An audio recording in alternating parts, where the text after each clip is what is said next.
Parents अक्सर ये गलती करते हैं कि या तो अपने बच्चे को बहुत ज़्यादा लपेट देते हैं या बहुत कम कपड़े पहनाते हैं। दोनों ही चीज़ें मुनासिब नहीं हैं।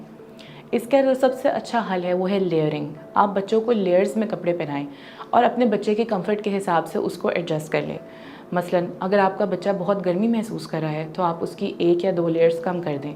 अगर आपका बच्चा ठंडा महसूस हो तो उसकी 1 या 2 लेयर्स ज़्यादा कर दें। लेयर्स के अलावा बच्चों के लिए जो एक और इम्पॉर्टेंट चीज़ है वो है बच्चों की खुराक।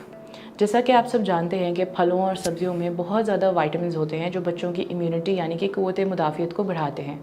चेंजिंग वेदर में वायरल इन्फेक्शंस बहुत ज़्यादा कॉमन होती हैं।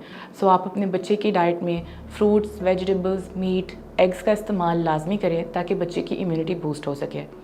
इसके अलावा कोशिश करें कि बच्चों की खुराक में से जंक फूड जैसे कि जूसेस, कोल्ड ड्रिंक्स, इस तरह की चीज़ें कम से कम रखें ताकि बच्चा घर का खाना खाए और इसकी इम्यूनिटी बूस्ट हो सके।